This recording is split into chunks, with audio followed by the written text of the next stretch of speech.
Good evening students, class 12। आज के topic application of derivative में जो है हम लोग विभिन्न प्रकार के टॉपिक्स के बारे में अध्ययन करेंगे।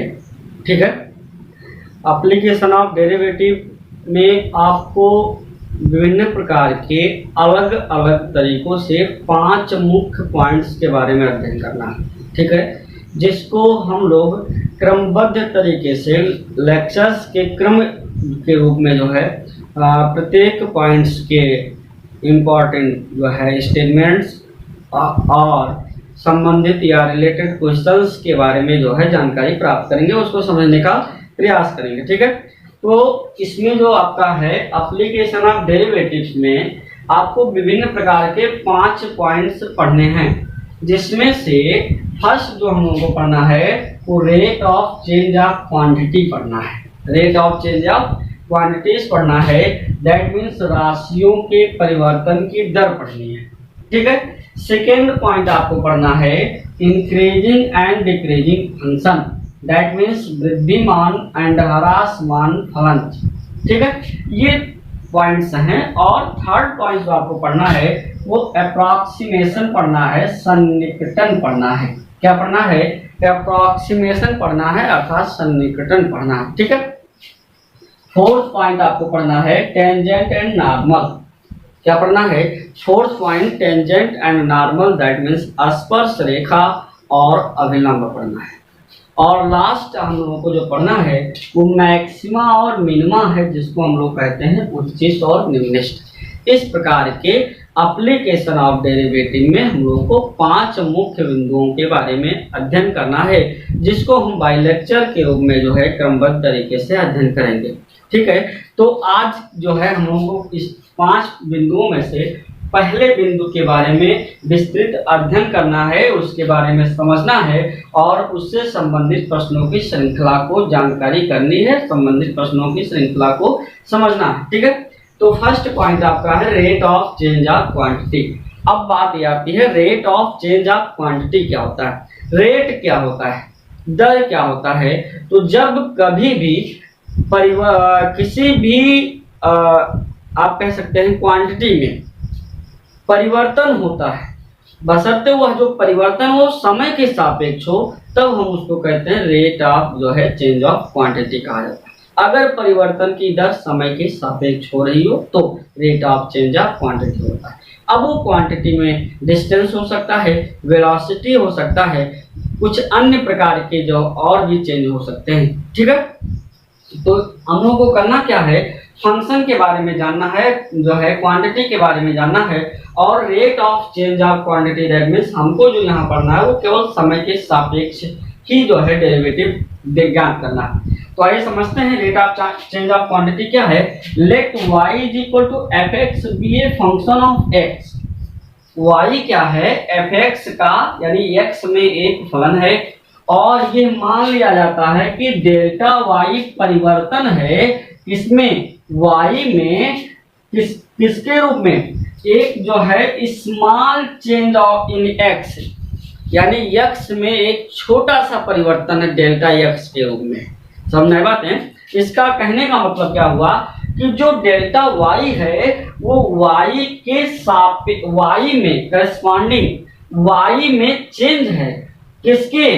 To a small change delta x, यानी delta x change in y में है। ठीक है, यानी डेल्टा y चेंज है डेल्टा x के रूप में, किसके सापेक्ष? x के सापेक्ष। ठीक है, then delta y upon delta x, और इसको क्या पढ़ेंगे? Delta y with respect to delta x, यही पढ़ेंगे। तो delta y upon delta x represent the change in y due to a unit change in x। Unit मतलब इकाई change in x। ठीक है, और इसी को क्या नाम दिया जाता है? एवरेज रेट नाम दिया जाता है। क्या नाम दिया जाता है? एवरेज रेट, यानी कि औसत परिवर्तन। यानी कहने का मतलब क्या हुआ? औसत परिवर्तन। ठीक है, अब अगर लिमिट के रूप में हम लोग को पढ़ना है तो limit delta x tends to 0 delta y upon delta s instantaneous rate of change of y with respect to x।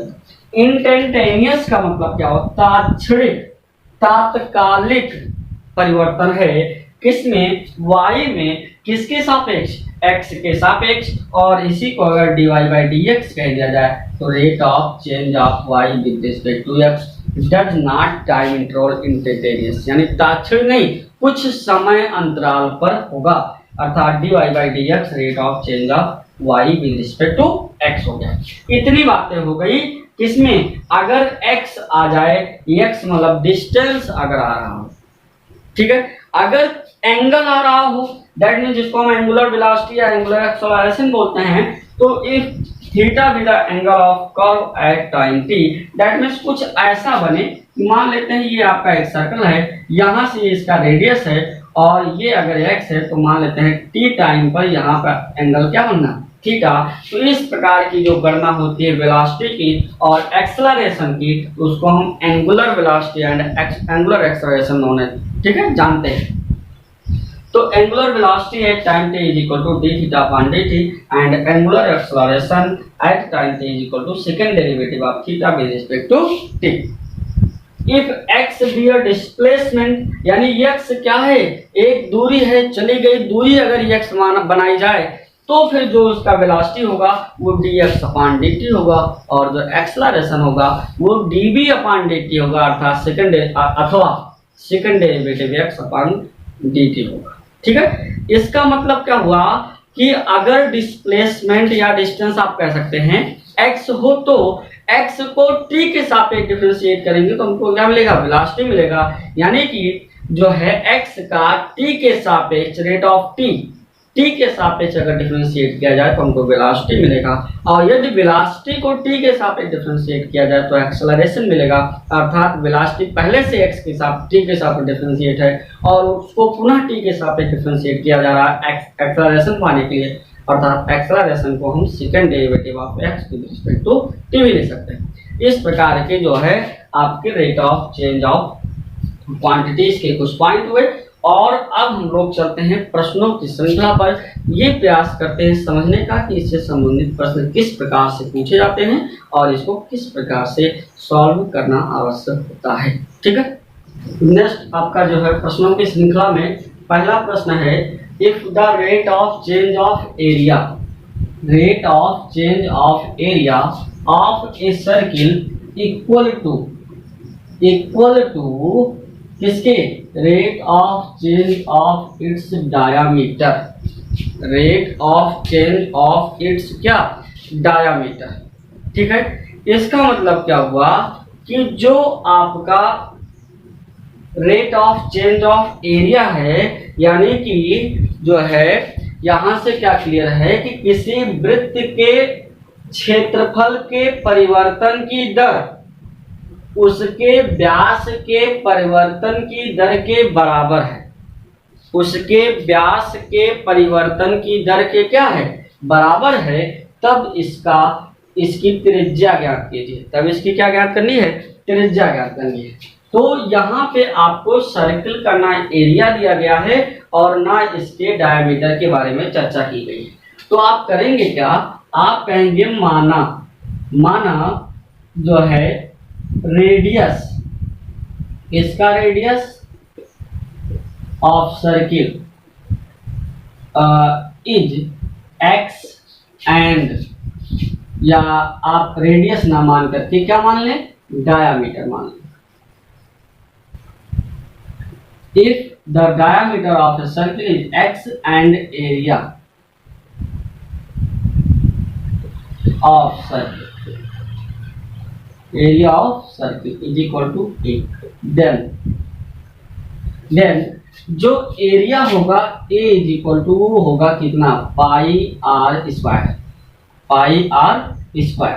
ठीक है, और यहां से अगर dA अपॉन क्या निकाला जाए, पाई आर स्क्वायर। ध्यान रहे आर यहाँ रेडियस होना चाहिए, आपके पास क्या है, डायामीटर है, और अगर डायामीटर x है तो रेडियस कितना होगा, वो हो जाएगा x/2 का square, that means 1/4 pi x square. 1/4 क्या हो जाएगा, पाई x स्क्वायर हो जाएगा।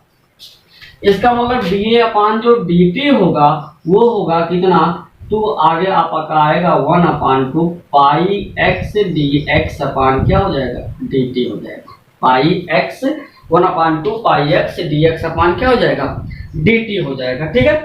अब अगर आप बात करें इसको लेकर के कि क्वेश्चन नंबर 1, तो व्हाइल जबकि क्या दिया गया है, rate of change of area is equal to rate of change of diameter. Rate of change of area is equal to rate of change of diameter. Then from equation first, तो जब equation first से आप जो देखेंगे तो यहां से मिलेगा क्या, 1/2 pi x is equal to 1 मिलेगा। चूंकि dx upon dt is equal to dA upon dt, that means they are cancelled. Then 1/2 pi x is equal to 1, that means x is equal to 2/pi। x is equal to क्या है, 2/pi। x क्या है, diameter है, इसका मतलब या इसी से अगर आप करें तो ये हो जाएगा x/2 is equal to 1/pi। x/2 is equal to क्या होगा, 1/pi होगा। इसका मतलब ये क्या है, x/2, x क्या है, डायामीटर है, x/2 क्या हो जाएगा, रेडियस हो जाएगा। सो या thus the radius of circles is equal to 1/pi unit. Radius of circle क्या हो जाएगा, 1/pi यूनिट हो जाएगा। अगर आप इसके रेडियस के बारे में जानना चाहते हैं, क्योंकि डायमीटर को आपने क्या माना है, x माना है। ठीक है, इस प्रकार से आपको प्रश्न सॉल्व करने आवश्यक होते हैं। सेकेंड प्रश्न आपका क्या है, if v is equal to 4/3 pi r cube. अगर आप ध्यान दें, अगर आप कहें कि r रेडियस होगा तो फिर 4/3 pi r cube is a volume of क्या, स्फीयर। वॉल्यूम ऑफ क्या होगा, स्फीयर है 4/3 पाई आर क्यूब। चलते हैं आगे। If v is equal to 4/3 pi r cube at what rate in cubic unit.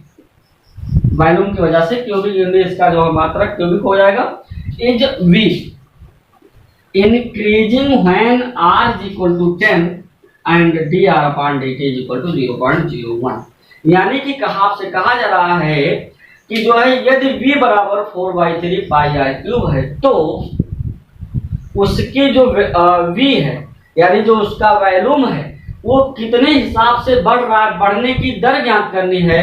यदि r इज इक्वल टू क्या हो रहा हो, 10 हो and dr upon dt is equal to क्या हो, dr upon dt is equal to क्या हो, 0.01। तो आप कहेंगे since v is equal to 4/3 pi r cube, v is equal to क्या है, 4/3 पाई आर क्यूब है। ठीक है, देन या इसलिए dv अपान dt कितना होगा, dv अपान dt कितना होगा वो आप देखें। dv अपान dt जो होगा वो 3 आपका आगे आएगा, 4 r square into d r upon dt। 4 r square into d r upon क्या हो जाएगा, dt हो जाएगा। 4 r square d r upon क्या हो जाएगा, dt हो जाएगा। अब आप यहां से करेंगे while dr upon dt is equal to 0.01 and r is equal to 10, then dv upon dt is equal to 4 r यानी कि जो है 10 into 10 into 0.01, दैट मीन्स यहाँ 100 इस पॉइंट को हटाएगा, केवल आपका आएगा क्या, 4/10 v increasing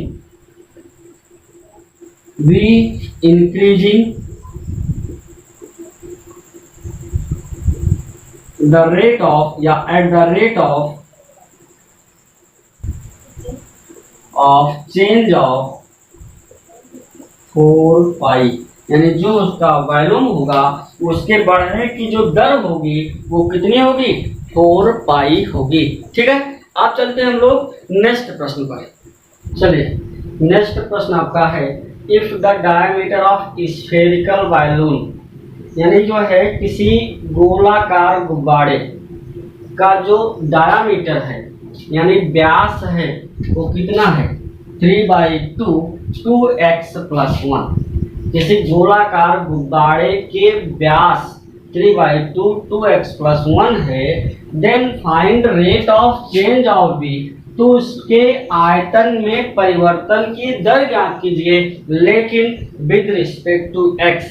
क्लियरली उन्होंने कहा है कि एक्स के सापेक्ष आपको वॉल्यूम के किसके वॉल्यूम के वॉल्यूम में परिवर्तन की दर ज्ञात करना है, यानी गुब्बारे में या गुब्बारे के आयतन के परिवर्तन की दर एक्स के सापेक्ष आपको ज्ञात करनी है। ठीक है, तो यहाँ देखें ये जो दिया गया है ये क्या है, डायामीटर है। क्या है, डायामीटर है, और इसके वॉल्यूम यानी आयतन में परिवर्तन की दर एक्स के सापेक्ष आपको ज्ञात करनी है। तो आपको कहना पड़ेगा इसके सलूशन में क्या रेडियस नहीं मालूम है, या आप कहें डायामीटर इन्होंने दिया है तो आप डायामीटर कुछ और मान लें, डायामीटर आप r मान लें या t मान लें, फिर हम उसके जो है वॉल्यूम को ज्ञात करेंगे, दैट मींस उसके आयतन को ज्ञात करेंगे। तो आप कहेंगे let radius of spherical balloon is equal to x। Then diameter यहाँ r ले लिया जाए, x पहले से है। डायामीटर कितना होगा 2r होगा, और कितना दिया गया है 3/2 2x+1, यानी जो दिया गया है डायामीटर वो 3/2 2x+1 होगा, और जो हमने डायामीटर माना है वो 2r होगा, क्योंकि रेडियस को r माना गया है। ठीक है, इसका मतलब यहाँ से जो r मिलेगा r is equal to 3/4 2x+1 होगा। ये क्या आया, रेडियस आया। आप कहेंगे since v is equal to क्या होता है 4/3 πr³ होता है, क्योंकि यहाँ पे जो है स्फेरिकल बैलून है, गोलाकार गुब्बारा है, और गोले का आयतन हम लोगों ने पिछली कक्षाओं में पढ़ चुके हैं 4/3 πr³। पिछली कक्षाओं में हम लोगों ने जो है कह सकते हैं सिलेंडर का जो है वॉल्यूम पढ़ चुके हैं, क्या होता है πr²। पिछली कक्षाओं में भी हम लोग कोण का जो है वॉल्यूम पढ़ चुके हैं, जो क्या होता है 1/3 πr² होता है, और गोले का क्या होता है 4/3 πr³ होता है। ठीक है, आप देखिए यहाँ से जो होगा वो 4/3 πr³ का मतलब क्या होगा, इसका क्यूब हो जाएगा, यानी 3/4 2x+1 का होल क्यूब। इसका मतलब 4/3 पाई इंटू कितना 27/64 2x+1 का क्यूब। यहाँ से कितना 9 होगा, यहाँ से कितना होगा 16 होगा। क्या होगा 16 होगा। दैट मीन्स यहाँ से क्या बचेगा 9/16 2x+1 के होल पावर क्यूब। इसका मतलब अगर dv/dt ज्ञात किया जाए, क्या ज्ञात किया जाए dv/dt ज्ञात किया जाए, तो क्या मिलेगा 9/16 बाहर आ जाएगा, वहां से क्या होगा 2x+1 का होल स्क्वायर और dx/ क्या होगा dt हो जाएगा, dx/ क्या हो जाएगा dt हो जाएगा। इस प्रकार से जो है आपका क्या हो जाएगा dv/dt हो जाएगा। एक मिनट, यहाँ पे क्या ज्ञात करना है, यहाँ पे आपको ज्ञात करना है dv/dx ज्ञात करना है। इसका मतलब dv/ क्या ज्ञात करना dx ज्ञात करना है। इसका मतलब dx/dt नहीं होगा, क्योंकि x के सापेक्ष ही आपको अवकलन करना है। किसके सापेक्ष x के सापेक्ष। इसका मतलब यहाँ से क्या होगा 27/16 2x+1 का होल स्क्वायर। फिर यहाँ आप लिख सकते हैं 10 the rate of change of volume of balloon is equal to 27/16 2x + 1। इन्होंने x की वैल्यू ना दे रख करके आपका जो rate of change of volume है किसका, वैल्यून का, वो किस में आएगा, x के रूप में भी आएगा। ठीक है। नेक्स्ट आपका प्रश्न है द टोटल कॉस्ट कुल लागत associated with the production of x unit and item is given by, यानी किसी वस्तु का जो प्रोडक्शन है, जो उत्पादन है, वो क्या है, टोटल लागत पर, या जो टोटल लागत है वो उसके उत्पादन पर डिपेंड करता है। ठीक है। और किस प्रकार से जो टोटल लागत है वो क्या है, किस प्रकार से रिप्रेजेंट किया गया है इस प्रश्न पे, तो Cx = 0.007 x³ - 0.003 x² + 15x + 4000। Then find the marginal cost when 17 unit are produced। Marginal cost क्या होता है, मार्जिनल कॉस्ट क्या होता है, तो मार्जिनल कॉस्ट होता है सीमांत लागत। क्या होता है, सीमांत लागत। ठीक है। इसका मतलब किसी जो है आइटम का जो प्रोडक्शन है वो उसके टोटल कास्ट के ऊपर डिपेंड करता है, और कुछ इस प्रकार से दिया गया है, तब आपको 7 यूनिट प्रोडक्शन पर उसका सीमांत लागत ज्ञात करना है। 3 यूनिट प्रोडक्शन पर जो है आपको उसका सीमांत लागत ज्ञात करना है। अब बात ये आती है सीमांत लागत कैसे प्राप्त होता है, तो आपको बातें ये समझनी होगी कि जो सीमांत लागत होता है वो rate of change of total cast होता है। जो rate of change of total cast होता है किसका, टू द प्रोडक्शन का, वही हमारा क्या कहलाता है, वही हमारा कहलाता है सीमांत लागत। तो यहाँ आपको लिखना पड़ेगा चूंकि the marginal value marginal cost is the change of rate of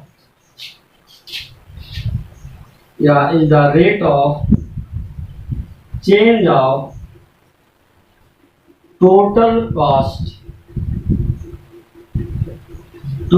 cost, यानी जो है टोटल कास्ट को यदि हम रेट करें, चेंज करें किसके सापेक्ष, x में, चूंकि यूनिट की प्रोडक्शन किस में है, x में, तो फिर आपको मिलेगा मार्जिनल वैल्यू। इसका मतलब क्या हुआ, मार्जिनल कॉस्ट MC =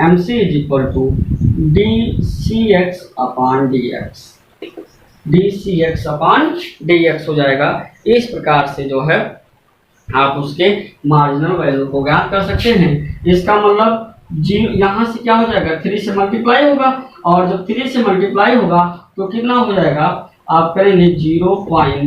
यहाँ देखें जब 0.007 इंटू कितना 3x² -0.003 इंटू 2x + 15, क्योंकि 4000 आपका क्या है, 4000 आपका है क्या कांस्टेंट है, इसका डिफरेंशिएशन क्या हो जाएगा, 0 हो जाएगा। इसका मतलब यहाँ से क्या मिलेगा, ये हो जाएगा 21 3 टाइम्स, यानी कि जो है 0.021 x² - 0.006 x + 15। ठीक है। अब बात ये पड़ती है कि जो है उसका जो मार्जिनल कॉस्ट ज्ञात करना, वो 17 यूनिट प्रोडक्शन पर ज्ञात करना है। इसका मतलब एट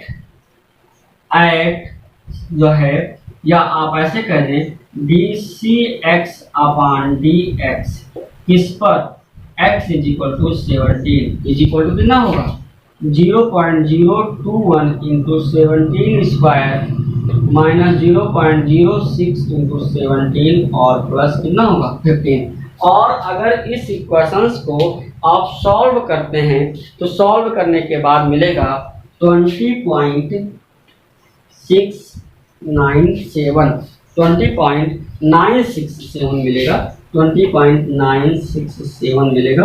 ये कहलाएगा उसका मार्जिनल कॉस्ट, किसका मार्जिनल कॉस्ट, दिए गए टोटल कास्ट का मार्जिनल कास्ट कहलाएगा।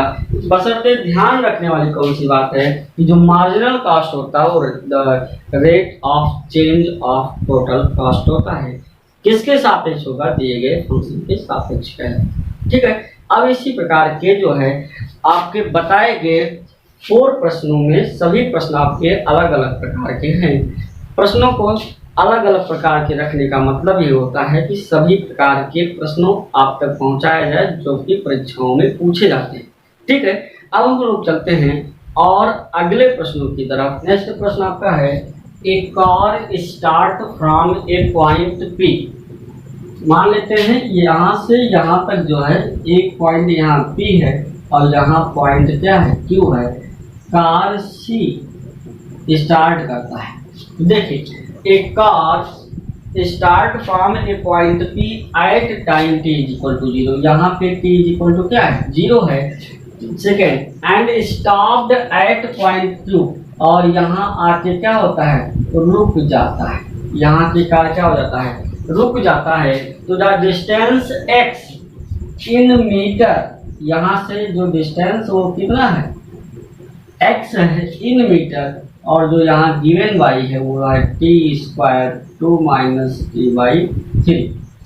ठीक है, find the time taken by it. इनके द्वारा, इस कार्य के द्वारा जो है लिए गए समय को बताना है।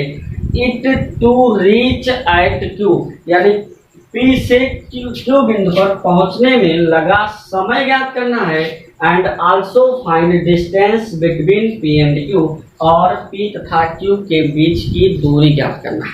2 बातें यहाँ ज्ञात करनी है। पहली बात आपको ज्ञात करनी है कि जो है P से Q तक जाने में कार को कितना समय लगा, और P और Q के बीच की दूरी ज्ञात करनी है। ठीक है, इतनी बातें आपको समझनी चाहिए। अब देखते हैं जो डिस्टेंस दिया गया वो कितना दिया गया, x दिया गया है। तो आप लिखेंगे चूंकि we are given, या ऐसे we are given distance x is equal to t² 2 - t/3। क्या दिया गया है, जो वी आर गिवन डिस्टेंस वो x इज इक्वल टू क्या है, t² 2 - t/3 है। ठीक है, इसका मतलब अगर आप इसी को और अच्छे से लिखना चाहें तो इसका अंदर मल्टीप्लाई तो 2t² - t³ क्या है, 3 हो जाएगा। ठीक है, आप देखते हैं स्टॉप जाकर के कहाँ रुक जाता है, कहाँ रुकता है, Q पर रुकता है। तो इसकी कार का P से Q तक जाने में कुछ ना कुछ वेलोसिटी रहा होगा, कुछ ना कुछ वेलोसिटी होगा, तभी तो P से Q तक पहुंच पाएगा। अर्थात हम इसकी वेलोसिटी को ज्ञात करें तो इसका मतलब dx/dt, इसी को आप लिखना चाहो तो यह क्या लिख सकते हैं, v लिख। तो dx/dt क्या होगा, 4t - 3t, यानी कट जाएगा, केवल क्या बचेगा, t² बचेगा। यानी 4t - t² होगा क्या, इसकी वेलोसिटी क्या होगा, वेलोसिटी होगा। और आपको पता है अगर ये Q पर जाकर रुक जाता है तो वहीं पे इसकी वेलोसिटी क्या हो जाएगी, 0 हो जाएगी। At point Q v is equal to 0। अगर v इज इक्वल टू 0 होता है इसका मतलब 4t - t² is equal to 0। इसका मतलब t² is equal to 4t। इसका मतलब t इज इक्वल टू कितना आया, 4 आया। t इज इक्वल टू कितना आया, 4 आया। इसका मतलब समय कितना लगा, 4, जो आपका जो है 4 सेकेंड लगा, या जो भी आपका जो है यूनिट रहा होगा, 4 यूनिट टाइम लगा। क्या लगा, 4 यूनिट टाइम लगा। आप लिखेंगे so time taken by car to reach at point P from Q is equal to 4 unit. ठीक है, कितना यूनिट लगा, 4 यूनिट लगा। अब आपको क्या चाहिए, नाउ डिस्टेंस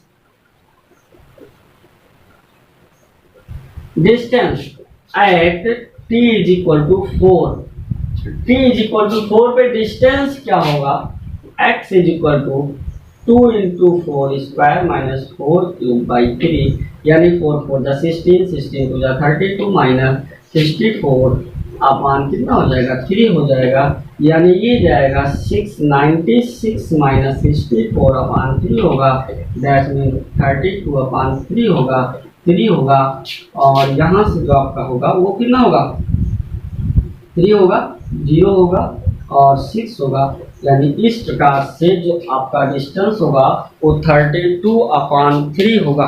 क्या होगा, 32 अपान 3 होगा, दैट मीन 10.6 यूनिट, यानी जो भी इसका मतलब होगा।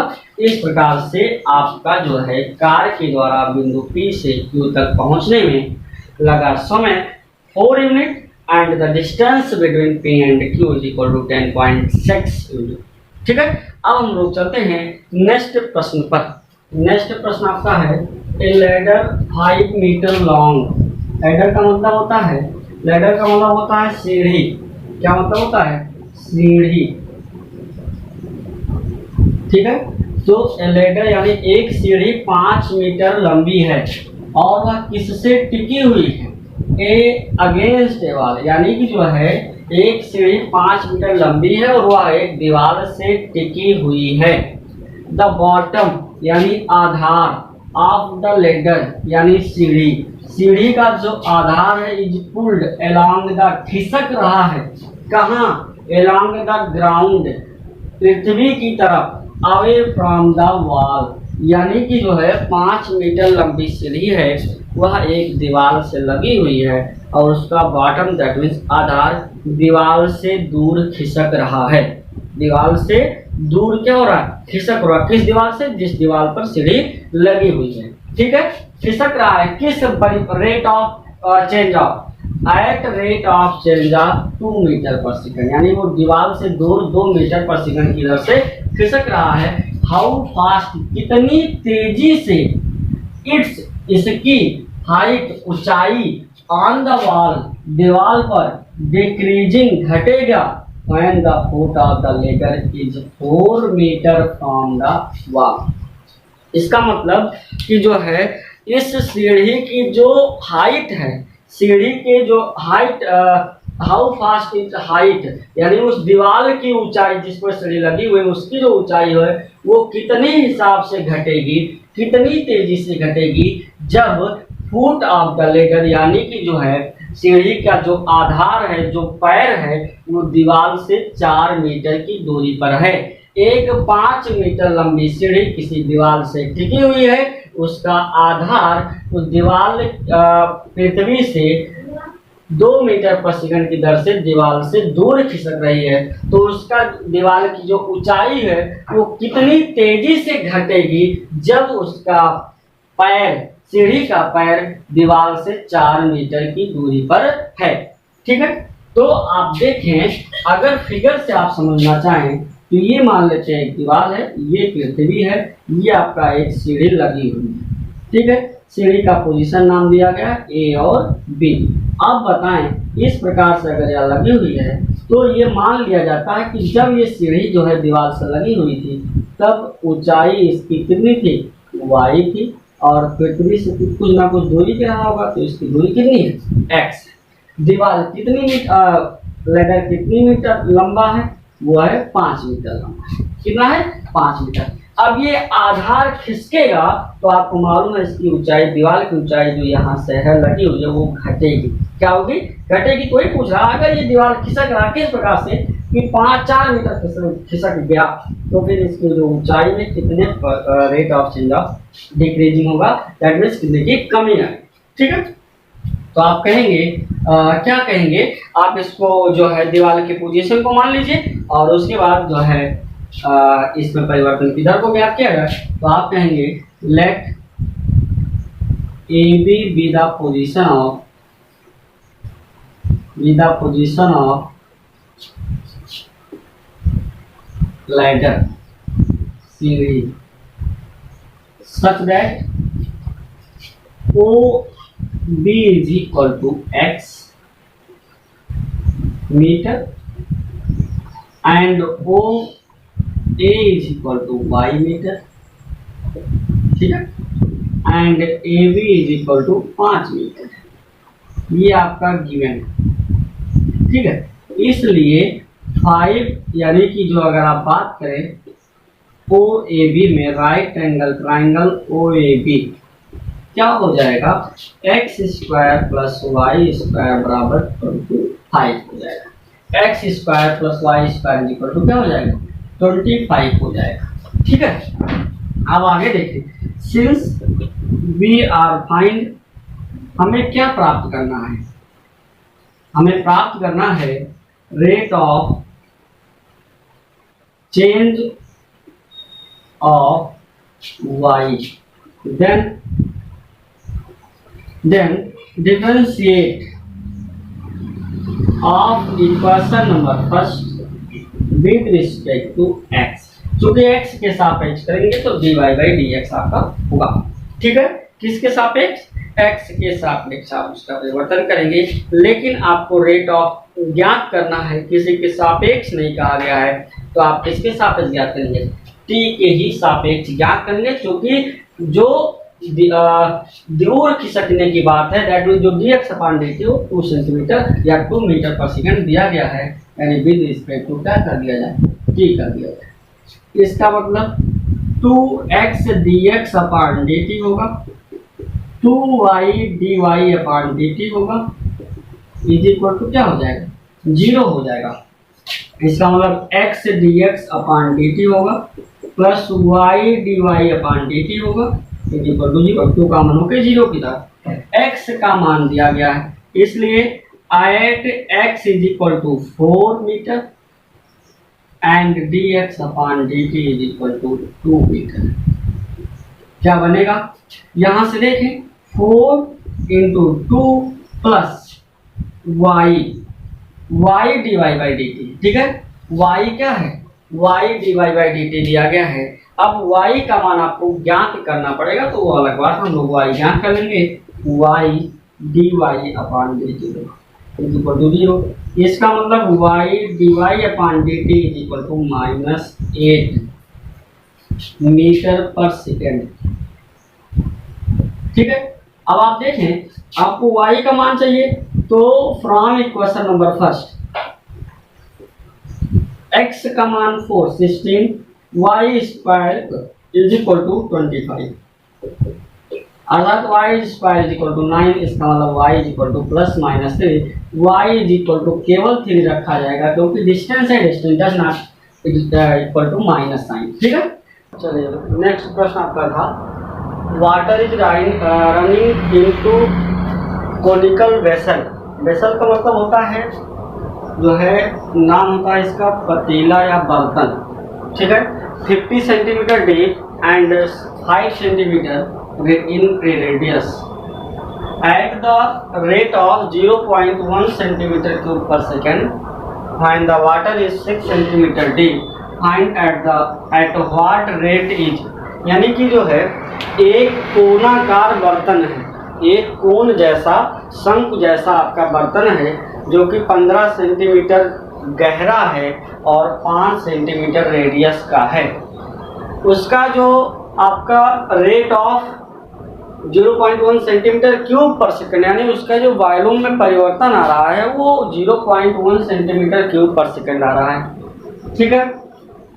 किसके में, वाटर के बढ़ने की दर, यानी वाटर के बढ़ने की दर, वाटर के बढ़ने की दर मतलब उसका आयतन बढ़ रहा है, ठीक है। when the water is 6 centimetre deep, जब जल आपका 6 सेंटीमीटर गहरा हो, किसका 6 सेंटीमीटर गहरे का मतलब उस कोण कितना है, 15 सेंटीमीटर गहरा है, उसमें से जो है केवल 6 सेंटीमीटर जब पानी है, तब आपको वाट रेट इज, यानी क्या क्या जो है दर ज्ञात करना है, वाटर लेवल राइजिंग, यानी कि जो है जल के बढ़ने की दर ज्ञात करनी है, वाटर सरफेस एरिया, जल की सरफेस एरिया जो है कितने हिसाब से कितने रेट से बढ़ रही है वो ज्ञात करना है। और wetted surface of the vessel increasing, और वेटेड सरफेस का मतलब जो आप कहते हो वक्र पृष्ठ, किसका वक्र पृष्ठ है, वो जो जल है आपका लिक्विड है जिस बर्तन में जाएगा उसी का रूप धारण कर लेता है। इसका मतलब जब वो शंख में है तो शंख का जो आपका क्या नाम है इसका, इसको कहते हैं वेटेड, मतलब जब ये शंख के रूप का कुछ ऐसा रूप धारण कर लेता है, ये रूप को धारण कर लेता है, तब ये जो है इस ऊंचाई की बात की जा रही है, किस रेट से बढ़ रहा है ये ज्ञात करना है। ठीक है, इसके पहले क्वेश्चन नंबर 6 में आपको जो है एक point x is equal to 4y/3 बता करके रोका गया था। उसमें dy/dx इज इक्वल टू है -2x/y। अगर x इज इक्वल टू 4 है, y इज इक्वल टू 3 है, तो जो dy/dx होगा वो होगा -2 × 4/3 -8/3। ये क्या आया, ये जो है आपके दिए गए टॉपिक या दिए गए जो है आपका y क्या था, इसमें y जो आपका था वो y था ऊंचाई, किसकी ऊंचाई, सीढ़ी की ऊंचाई, तो उसके जो घटने की दर होगी वो 8/3 मीटर पर सेकेंड होगी। कितनी होगी, मीटर पर या सेंटीमीटर पर सेकेंड होगी। जो यूनिट इसमें दिया गया था वो यूनिट के रूप में दिया गया था। अब आप यूनिट कह लें या मीटर पर सेकेंड, यानी जो है -8/3 मीटर पर सेकेंड 10। इसका मतलब क्या हुआ, हाइट या the rate of decreasing of height 8/3 metre पर सेकेंड। ठीक है, यानी 8/3 मीटर पर सेकंड से उसकी जो ऊंचाई है, जो दीवार की ऊंचाई, दीवार जहां सीढ़ी लगी हुई थी वो 8/3 मीटर पर सेकंड के हिसाब से घटेगी। ठीक है, ये क्वेश्चन नंबर 6 का पोर्शन था। इसके बाद 7 में ये बातें हो रही हैं, तो इसको आइए फिगर के माध्यम से समझा जाए। फिगर के हिसाब से, ये फिगर के हिसाब से आपको आसानी से समझ में आ जाएगा। ये आपका जो है एक कोन है, ठीक है, एक कोनाकार क्या है, वेसल है। ठीक है, एक कोनाकार ये क्या है, वेसल है, और इस वेसल का रूप कुछ ऐसा जो है कोनाकार के रूप में बनाया गया। अब यहां से जो है मान लेते हैं जब ये पानी भरा हुआ है तो कुछ यहां तक पानी भरा हुआ है। ठीक है,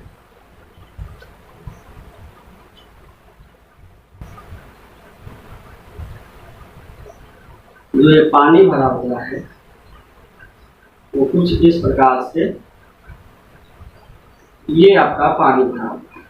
ठीक है, ये बेसन में, बर्तन में, कोनाकार बर्तन में पानी भरा जा रहा है। अब ये जो पानी भरा जा रहा है, इस पानी के जो अलग अलग बिंदु हैं उनको ज्ञात करना है, चाहे वो पानी की बढ़ने की दर होगी, चाहे उसका सरफेस एरिया होगा। और इसके बाद जो दिया गया है वो क्या दिया गया है, इस वेसल की जो है डीप कितना दिया गया है, 15 सेंटीमीटर, यानी ये वेसल कितना है, 15 सेंटीमीटर गहरा है। ठीक है, इसको नाम दे दिया गया OAB, या आप कह दें जो है ABC, यहाँ आप नाम दे दें O, इसको नाम दे दें O'। ठीक है, और ये आपका क्या हो जाएगा, A', B'। इस प्रकार से जो है ये कोण आपका दिया गया है, यहाँ आप मान सकते हैं। और ये मान लिया गया कि जब ये पानी यहाँ से जो है भरा हुआ था, इस समय यहाँ से दिया गया ये 6 सेंटीमीटर, इसी पे आपको चर्चा करनी है, इसी पे आपको चर्चा करनी है कि 6 सेंटीमीटर पानी भरा हुआ। ठीक है, अब यहाँ इसका रेडियस मान लिया गया कितना, R', और इसकी ऊंचाई जो दी गई है। तो आप देखें इसमें क्या क्या दिया गया है, दिया गया है फ्रॉम फिगर जो आपका है OB इज इक्वल टू कितना है, 5 centimetre. OB is equal to कितना है, 5 सेंटीमीटर। और उसके बाद BC या आप कहते हैं OC इज इक्वल टू कितना है, 15 centimetre. OC is equal to कितना हो गया, 15 सेंटीमीटर हो गया। इतनी बातें आप समझ सकते हैं। अब हम लोग करते हैं क्या है, let V be the volume, volume of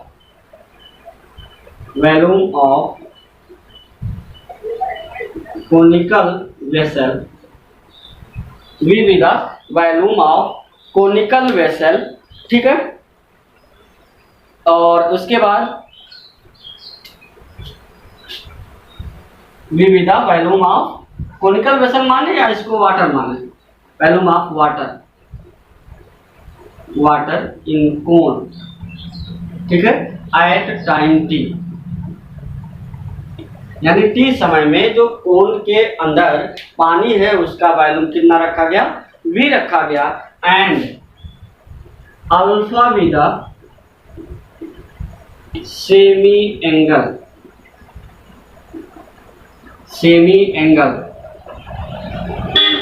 such that कोण ACO is equal to alpha, ACO is equal to alpha, यानी कि इस कोण को क्या मान लिया गया है, अल्फा मान लिया, ठीक है।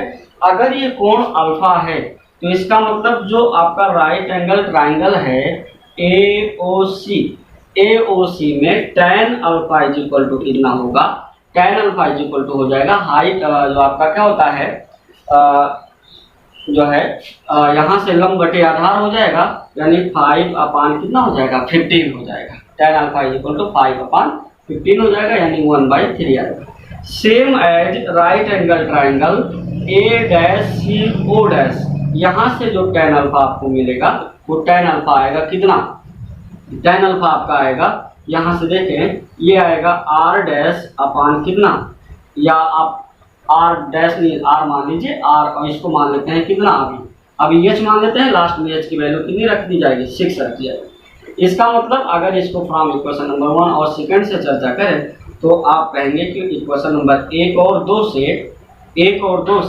R upon H is equal to 1/3, इसका मतलब H is equal to 3R, H is equal to कितना आ जाएगा, 3R आ जाएगा, ठीक है। अब हमको क्या क्या ज्ञान करना है उसकी चर्चा करते हैं।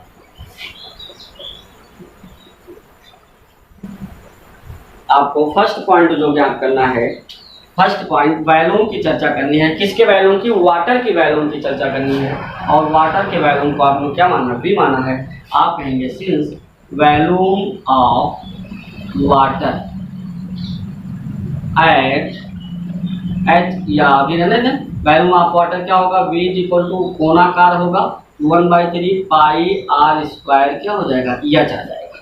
और यहाँ से R को हटाना है, आपको H में वैल्यू रखना है। क्यों R को हटाना है, क्योंकि जो भी हमको चर्चा करना है वो at based upon height at time t, ठीक है, किसका, वाटर का। तो इसका मतलब यहाँ से हो जाएगा पाई R² का मान यहाँ से आप देख सकते हैं, R² का मान हो जाएगा H²/9 हो जाएगा, H²/9 इंटू कितना होगा, H होगा, यानी 1/27 पाई H³ हो जाएगा।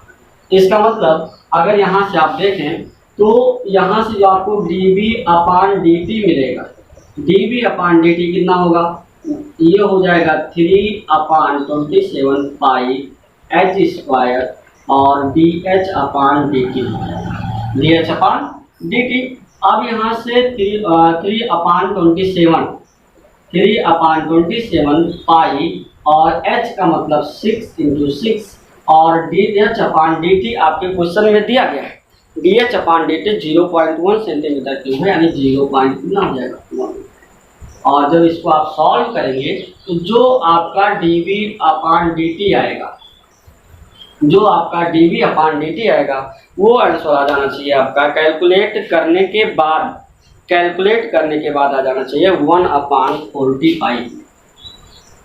1 कितना, 1 मिनट। dH/dt क्या ज्ञान करना है, वाटर लेवल राइजिंग, यानी जो है पानी के बढ़ने की जो लेवल, उसकी ऊंचाई ज्ञान करनी है। यहाँ से थोड़ा सा आप इसको हटाएं, जो आपको दिया गया है वो क्वेश्चन में दिया गया है dV/dt 0.1 सेंटीमीटर क्यूब पर सेकेंड दिया गया है।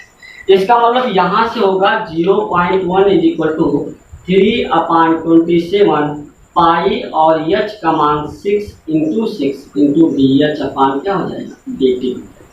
इसका मतलब यहाँ से DH अपान DT जब आप कैलकुलेट करेंगे तो 1/4 पाई आएगा। वो आएगा कितना, जो सेंटीमीटर पर सेकंड आएगा, सेंटीमीटर पर सेकंड होगा। वो होगा क्या, वो होगा जो है वाटर लेवल राइजिंग रेट, ठीक है। और सेकेंड पॉइंट जो आपको फाइंड आउट करना है, इसको मिटा देते हैं। सेकेंड पॉइंट जो आपको फाइंड आउट करना है वो क्या है, सेकेंड पॉइंट आपका है the water surface area increasing. Second point है द वाटर सरफेस एरिया। आप कहेंगे सिर्फ water surface area, water surface area A is equal to, आप बताएं वाटर क्या है, कोनाकार है। वाटर कैसा है, कोनाकार है। और उसके बाद इनके जो है सरफेस एरिया की बात करनी है। अब सरफेस एरिया, सरफेस का मतलब सतह, सरफेस का मतलब क्या हो गया, सतह हो गया। और सतह कैसा होता है, गोलाकार होता है, यानी दैट मीन्स वृत्ताकार होता है। कोन का जो वाटर लेवल है, वाटर लेवल का जो आपके इस प्रकार से वाटर भरा हुआ है, तो जो ये चीजें हैं वो कैसा वृत्ताकार है। और वृत्त का जो एरिया होता है वो क्या होता है, पाई आर स्क्वायर होता है। वृत्त का एरिया कैसा होता है, पाई आर स्क्वायर होता है। और जब आप इसको कहेंगे पाई आर स्क्वायर, तो आर से यहाँ आपको काम नहीं करना है, यहाँ काम आपको कैसे करना है, एच से करना है। और एक रिलेशन आपको मिला है, वह रिलेशन क्या मिला है, H is equal to 3r। अभी आप इसके पहले नोट डाउन किए हैं, एच इज इक्वल टू क्या मिला, 3r मिला है। इसका मतलब आर स्क्वायर बराबर हो जाएगा एच स्क्वायर अपान कितना, 9 हो जाएगा, यानी पाई अपान 9। और ये हो जाएगा एच स्क्वायर ए, यानी DA अपान DT कितना होगा, पाई अपान 9 2h DH बाई क्या हो जाएगा, DT हो जाएगा। 2h DH बाई क्या हो जाएगा, DT हो जाएगा। और आपको यही ज्ञात करना है, सरफेस एरिया का रेट ज्ञात करना है। इसका मतलब यहाँ से आप लेंगे पाई बाई 9 इंटू 2 और h का मतलब 6 और DH अपान DT अभी आपको फर्स्ट पॉइंट से मिला है, यहाँ रहेगा पाई, यानी 1/4 पाई होगा। पाई से पाई कैंसिल होगा, आपको जो है कैंसिल आउट करेंगे, पाई से पाई कैंसिल आउट करेंगे तो 2 6 कैलकुलेट करेंगे। और कैलकुलेट करने के बाद आपका आएगा 1/30, कितना आएगा 1/30। चूंकि एरिया है, इसका मतलब ये जो इसका यूनिट होगा सेंटीमीटर स्क्वायर प्रति सेकेंड हो जाएगा। यानी जो आप कह सकते हैं द चेंज ऑफ या increasing of rate of surface area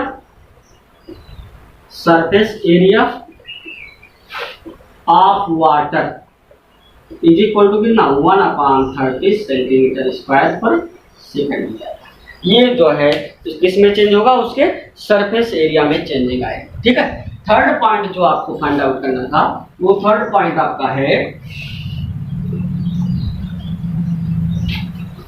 third point आपको फाइंड आउट करना है जो है, थर्ड पॉइंट आपका है the wetted surface of the vessel increasing. Wetted अभी हमने कहा कि जो आपका वाटर लेवल है, जो वाटर लेवल है, ठीक है, वाटर लेवल है। वेटेड मतलब कि जो ये आप कहते हो वक्र पृष्ठ की चर्चा करते हैं। किसकी चर्चा करते हैं आप, वक्र पृष्ठ की चर्चा करते हैं। और जब आप वक्र पृष्ठ की चर्चा करेंगे तो यहाँ से यल को हटाना पड़ेगा, और यल को हटाना पड़ेगा तो फिर आपको ये ऊंचाई चाहिए और ये मान चाहिए। इसमें क्या होगा, एच चाहिए जो आपकी 6 रहेगा, और यहाँ आर चाहिए। आर को आप पहले दिए गए जो रिलेशन है या जो पाए हुए रिलेशन है एच इक्वल टू 3r से, यहाँ से आर को हटाने का प्रयास करेंगे, ठीक है। आप कहेंगे इन द वाटर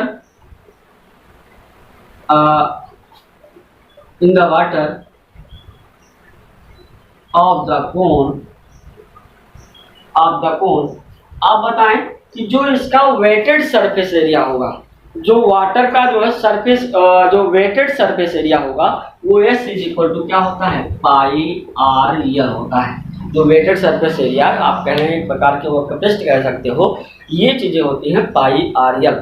और यहाँ से आपको यल को हटाना पड़ेगा, क्योंकि यल और आर दोनों को हटाना पड़ेगा, क्योंकि आपको गणना करनी है केवल एच के बारे में। तो यहाँ से जब आप बात करेंगे तो अभी आप अगर आर रहने दें तो यल का मतलब होगा कि इसका स्क्वायर प्लस इसका स्क्वायर, यानी ये हो जाएगा √h² plus r²।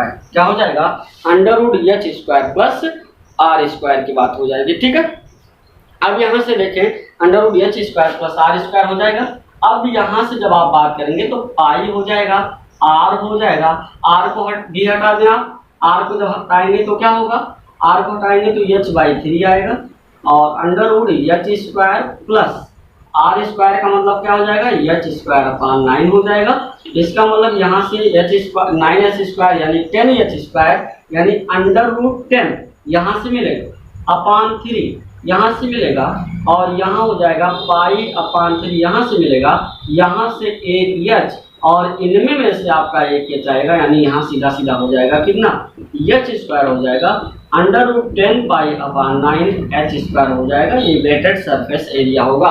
Weighted surface area जो होगा अंडर रूट 10 अपान कितना 9 हो जाएगा, क्योंकि फिर आपका एक बाहर पहले से है। ठीक है, अब इसका जब आप डी एस अपान डी टी करेंगे तो डी एस अपान डी टी कितना होगा, अंडर रूट 10 पाई अपान 9 और यहाँ से होगा 2h डी एच अपान डी टी।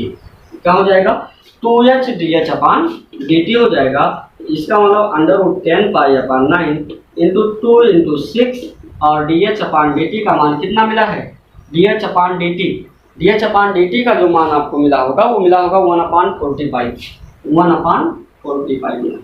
और यहाँ से जब आप कैलकुलेट करेंगे पाई से पाई कैंसिल होगा, अंडर रूट 10 से आप 40 को भी कैंसिल कर सकते हैं और इस प्रकार से कैलकुलेट करने के बाद 1/3 रूट 10 1/3 रूट क्या बनेगा 10 बनेगा। ये क्या है, सरफेस एरिया है, ये भी सेंटीमीटर स्क्वायर प्रति सेकेंड होगा। ये वेटेड सरफेस एरिया है। वेटेड नाम नया है, बशर्ते यहाँ वही काम करेगा जो आप वक्रपृष्ठ पढ़ते हो। ठीक है, और वक्रपृष्ठ कोण का क्या होता है, पाई आर एल के बराबर होता है। यहाँ से एल को भी आपने हटाने का प्रयास किया, एच को भी आर को हटाने का प्रयास किया और चले गए आप सीधा सीधा एच में, क्योंकि एच आपका दिया गया था और डी एच अपान डी टी आप फर्स्ट पॉइंट से ही प्राप्त कर चुके हैं। अब हम लोग चलते हैं नेक्स्ट प्रश्न पर। अगला प्रश्न जो है उसको देख लेते हैं।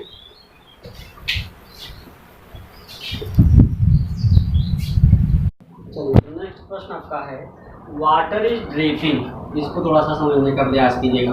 Water is dripping out from the conical funnel at the rate of 5 centimetre cube प्रति मिनट।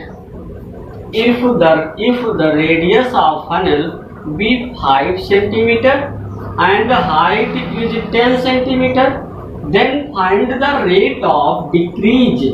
घटने की दर ज्ञात कीजिए ऑफ द सिलेंट हाइट, यानी जो है जो आपका उसमें द्रव रखा गया है उसकी जो ऊंचाई वो क्या हो रही है, घट रही है। तो घटने की दर ज्ञात कीजिए। क्या द्रव रखा गया है, वाटर रखा गया है।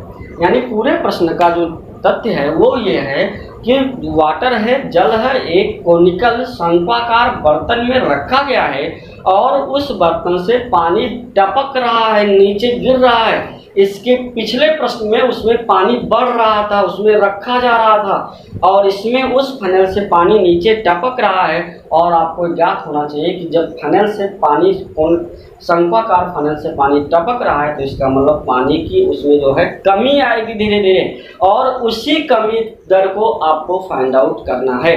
तो इसमें भी हम लोग फिगर का ही सहारा लेते हैं, बशर्ते वहाँ जो इंक्रीज था यहाँ पे क्या होगा, डिक्रीज होगा। और आपको पता है कि इंक्रीजिंग और डिक्रीजिंग को पहचानने का जो सबसे अच्छा तरीका है वो अगर आपकी जो रेट ऑफ चेंज ऑफ आपका जो भी आएगा हाइट आएगा वो निगेटिव आ रहा है तब तो घट रहा है, अगर पॉजिटिव आ रहा है तो बढ़ रहा है। यहाँ पे क्या आना चाहिए, यहाँ निगेटिव आना चाहिए, क्योंकि वाटर लेवल क्या होगा, घटेगा। ठीक है, तो इसमें मान लेते हैं कि ये पानी भरा हुआ है। सेम पिछला क्वेश्चन से, बशर्ते यहाँ पानी इंक्रीजिंग नहीं हो रहा है, पानी डिक्रीज हो रहा है। क्यों, क्योंकि वहाँ क्या था, वहाँ रनिंग था, पानी उसमें डाला जा रहा था और यहाँ ड्रिपिंग है क्योंकि इसमें से पानी नीचे टपक रहा है, पानी नीचे गिर रहा है। ठीक है, अब देखते हैं इसमें इसकी जो हाइट दी गई है वो कितनी है। इसकी हाइट दी गई है 10 सेंटीमीटर। ठीक है, यहाँ भी नाम दे देते हैं CAB, यहाँ A डैश, यहाँ B डैश, O डैश। ठीक है, अब देखें और इसका जो रेडियस है वो कितना है, 5 सेंटीमीटर। रेडियस कितना दिया है, 5 सेंटीमीटर दिया गया। ठीक है, और इसके बाद और क्या दिया गया है, जो पानी ड्रिप कर रहा है, गिर रहा है out from A conical funnel किस रेट से 5 सेंटीमीटर क्यूब प्रति मिनट की दर से घट रहा है। इसका मतलब जो dB अपान dt है वो घट रहा है तो माइनस लगेगा, सेंटीमीटर क्यूब प्रति मिनट होगा। अगर रनिंग कर रहा होता तो प्लस आता क्योंकि बढ़ रहा है, और यहाँ ड्रिपिंग कर रहा है जो है टपक रहा है, नीचे गिर रहा है, इसका मतलब माइनस आ जाएगा। और ये चीजें अगर आपके पास मिनट में है तो यहाँ 5 बाई क्या कर दें 60 कर दे, ये आप सेंटीमीटर प्रति कहाँ चले जाएंगे, सेकेंड चले जाएंगे। ये आपका दिया गया है dB अपान dt। ठीक है, आप कहेंगे लेट, आपने माना, क्या माना, we with the volume of water at time t and और क्या है, और जो है h with the height of water at time t and radius is r and या एज वेल एज, या आप एंड कर दें, semi vertical angle is equal to क्या मान लिया आपने, अल्फा। सेमी वर्टिकल एंगल आपने क्या माना अल्फा माना, यानी यहाँ से ये चीजें क्या हो गई अल्फा।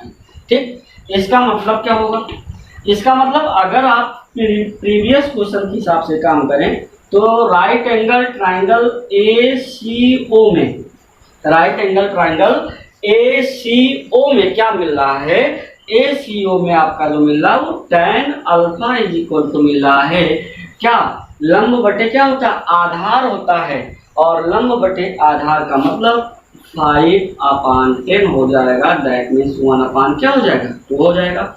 और इसी के साथ अगर आप राइट एंगल ट्राइंगल ACO को देखें तो जो tan अल्फा आएगा वही tan अल्फा आपका R/H होगा, वही tan अल्फा क्या होगा R/, क्या हो जाएगा H हो जाएगा।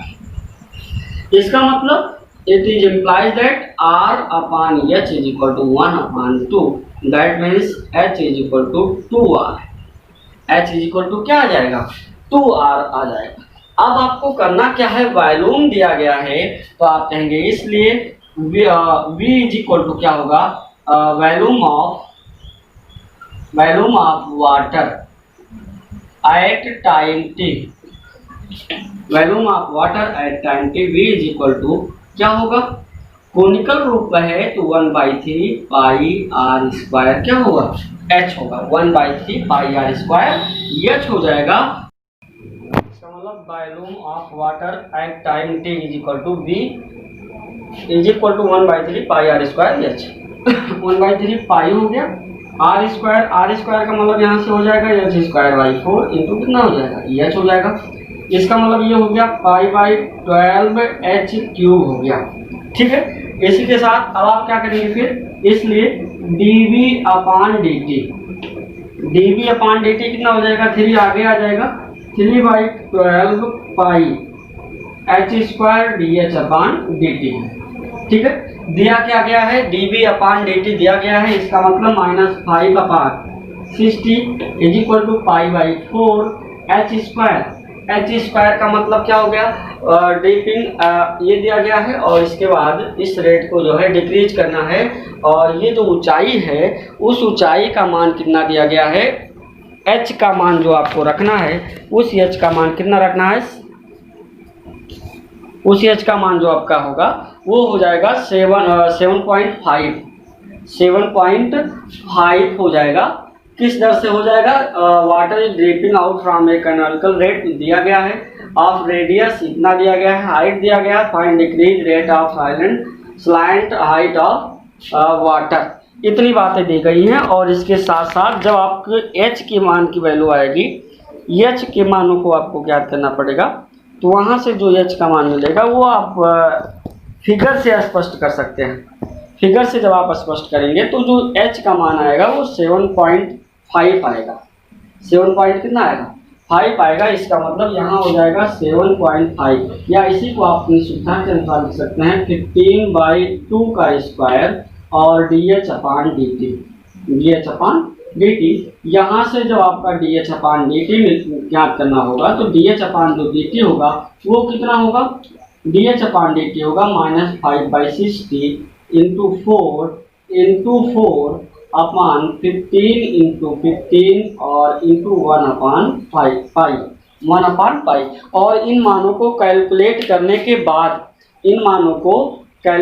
करने के बाद जो आपका रिजल्ट आएगा वो रिजल्ट आपका टोटल मिलेगा 4/675 पाई, ठीक है, सेंटीमीटर प्रति सेकेंड। यानी जो है जो माइनस में आएगा, यानी जो हाइट है किसका, हाइट वाटर का है, वाटर की जो डिक्रीजिंग रेट आप होगा हाइट होगा वो कितना होगा 4/675 पाई सेंटीमीटर पर सेकंड के हिसाब से होगा। आप लिख सकते हैं 10 the decreasing of rate of height of water is equal to 4/675 pi centimetre प्रति सेकंड। अब हम लोग चलते हैं नेक्स्ट प्रश्न पर। चल नेक्स्ट प्रश्न आपका है the length of a rectangle, एक आयत की लंबाई डिक्रीजिंग घट रही है, किस रेट से 3 सेंटीमीटर पर सेकंड के रेट से घट रही है, और चौड़ाई बढ़ रही है इंक्रीजिंग बढ़ रही है किस रेट से 4 सेंटीमीटर पर सेकंड। यानी कोई आयत है और उस आयत की लंबाई 3 सेंटीमीटर पर सेकंड के रेट से घट रहा है और इसकी चौड़ाई 4 सेंटीमीटर पर सेकंड के रेट से बढ़ रही है, ठीक है।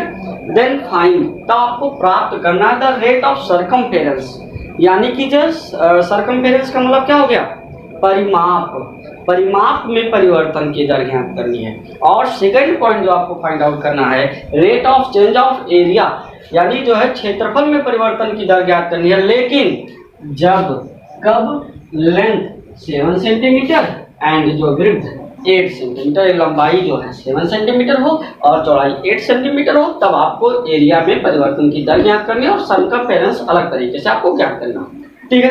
तो पहले क्या दिया गया उसको ज्ञात कर लेते हैं। Rate of change of length and rate of change of width ज्ञात करने के लिए सबसे पहले हमको लेंथ और विड्थ मालूम होना चाहिए।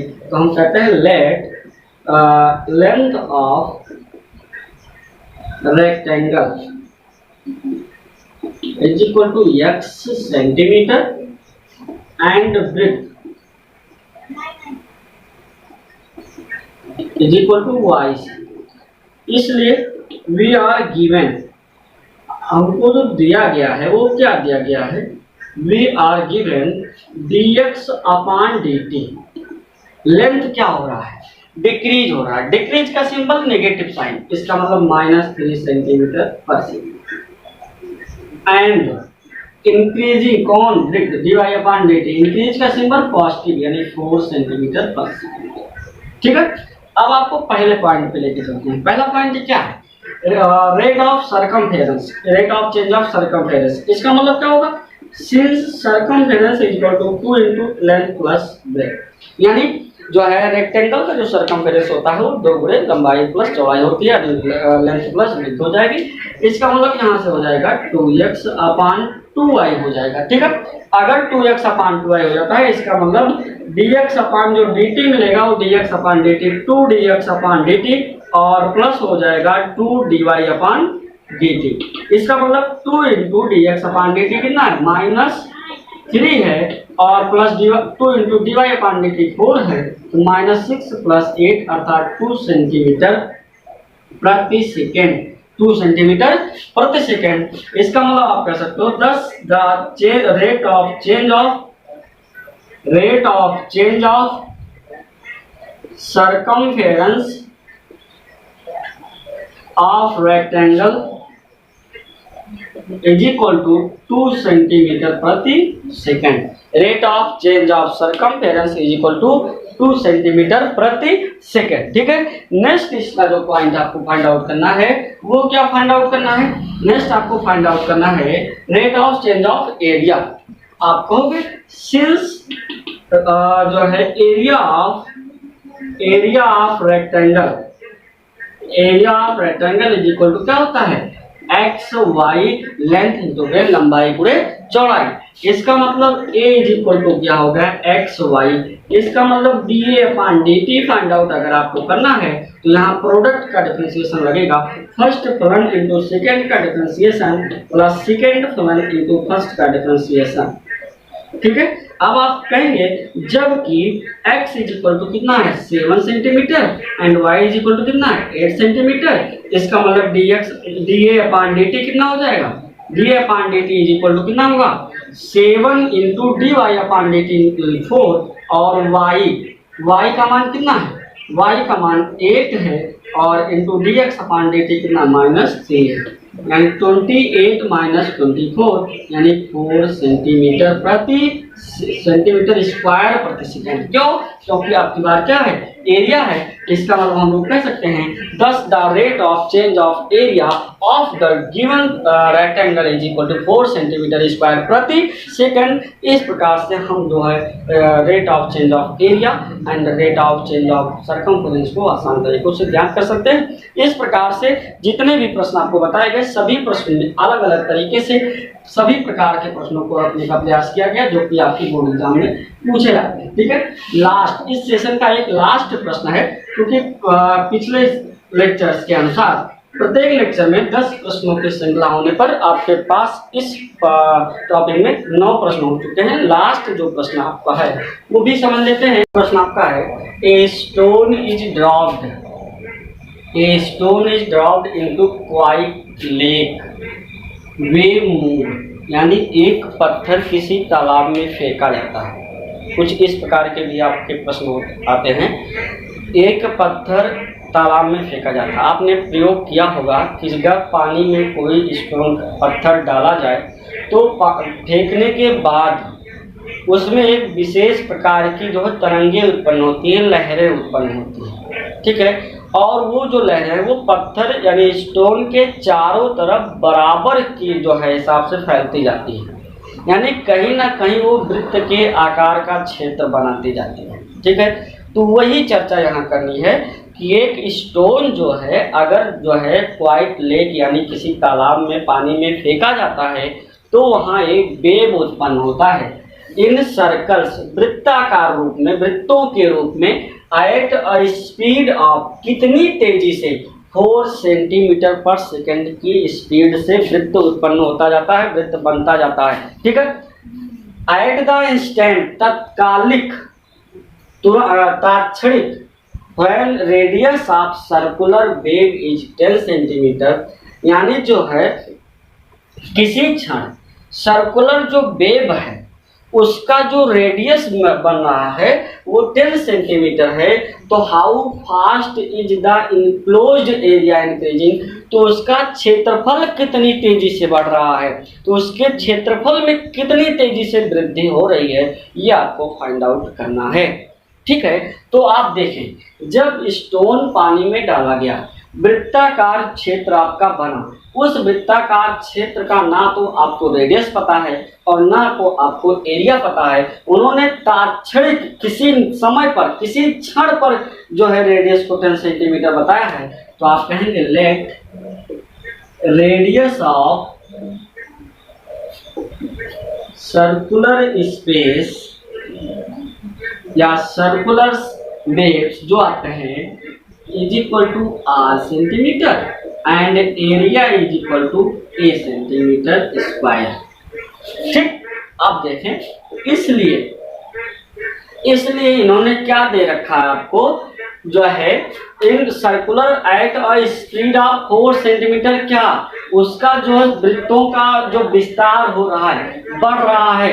दैट मीन्स जो है आपको करना क्या है, इंस्टेंट एरिया इंक्रीजिंग ज्ञात करनी है। इसका मतलब आपको सीधा सीधा बात करना है, इसलिए area of circle is equal to pi r square. इसका मतलब d A upon d t अगर ज्ञात करना हो तो 2 pi r d r upon क्या हो जाएगा, डी टी हो जाएगा। और इसी के साथ dA अपॉन dt कब आपको फाइंड आउट करना है, जब r इक्वल टू 10 सेंटीमीटर किसी क्षण था। तो जो उनकी इंक्रीज हो रही है, रेडियस में जो इंक्रीजिंग हो रही है, वो रेडियस में इंक्रीजिंग कितनी हो रही है, रेडियस में जो इंक्रीजिंग हो रही है वो हो रही है 4 सेंटीमीटर पर second. Since at r is equal to 10 centimetre dr upon dt 4 centimetre पर सेकेंड आपका बनना है। ठीक है, इसलिए जो 2 पाई 10 इंटू 4 हो जाएगा, इसका मतलब ये मिलेगा जो dA अपॉन dt होगा वो d अपॉन dt कितना होगा 80 पाई सेंटीमीटर स्क्वायर प्रति सेकेंड। यानी जो उसके क्षेत्रफल में वृद्धि की जो दर होगी वो 80 पाई सेंटीमीटर स्क्वायर पर सेकेंड के हिसाब से होगा। 10 इस प्रकार एरिया ऑफ इनक्लोज्ड सर्कल्स